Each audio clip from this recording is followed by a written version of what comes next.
25 তারিখ সারাদিন তোমার আমার খুশির দিন। 25 তারিখ সারাদিন বিএনপির ভারপ্রাপ্ত চেয়ারম্যান জনাব তারেক রহমান সাহেব আসবেন 25 তারিখ।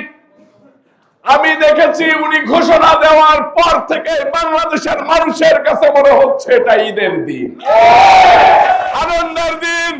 তাই তো বাংলার যুবকরা স্লোগান দিয়েছেন 25 তারিখ সারাদিন। চেয়ারম্যান জনাব তারেক রহমান সাহেব তিনি বিশ্বাস করেন আমাদের সেই ছেলে কবে বড় হবে, কথায় না বড় হয়ে কাজে বড় হবে, উনি সেটা বাস্তবায়নে দেখাইতে চান।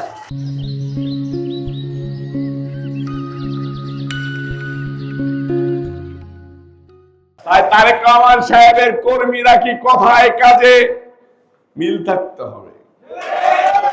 এটা প্রবাদ আছে না, মক্কার মানুষ হক পায় না, ঢাকার মানুষ মনে হয় ওই জায়গায় পৌঁছাইতে পারবে না। 64 জেলা থেকে মানুষ যেভাবে আগমন শুরু করেছে, ঢাকার মানুষ মনে হয় ওইখানে পৌঁছাইতে পারবে না। তারেক রহমান সাহেবের হাঁটা চলাই মনে হয় একজন ভদ্র মানুষ, যোগ্য পিতার যোগ্য সন্তান, যোগ্য মাতার যোগ্য সন্তান, যাদের সুনাম বিশ্বের বুকে মাথা উঁচু করে দাঁড়িয়ে আছে। শহীদ রাষ্ট্রপতি জিয়াউর রহমান নাম শুনলে পৃথিবীর মানুষ বলে একজন বিপ্লবী বীর, একজন কৃষকের নেতা, একজন শ্রমিকের নেতা, একজন মেহনতি মানুষের নেতা। আপনি পৃথিবীর যে দেশে যাবেন সে দেশেই বলবেন বেগম খালেদা জিয়ার নাম বলার সাথে সাথে বলবেন একজন সাচ্চা দেশপ্রেমিক নেত্রী, যে দেশকে ভালোবাসে, দেশের জনগণকে ভালোবাসে, দেশের মা বোনকে ভালোবাসে, দেশের আবার বৃদ্ধ শ্রমিক সব মানুষের ভালোবাসায় যে সিদ্ধ হয়েছেন সেই প্রিয় নেতা বিএনপির চেয়ারপারসন দেশনেত্রী বেগম খালেদা জিয়া।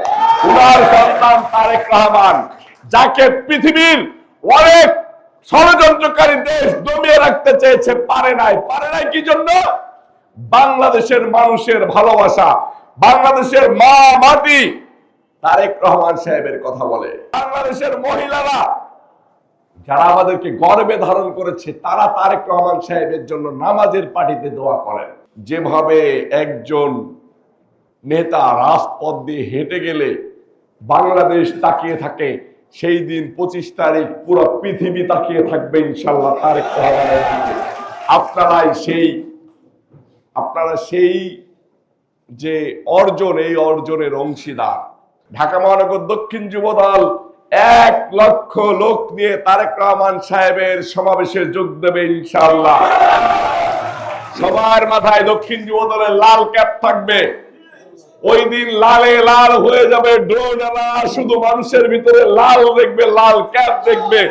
যেখানেই দেখবেন লাল ক্যাপ, সেখানেই মনে করবেন ঢাকা মহানগর দক্ষিণ যুবদল।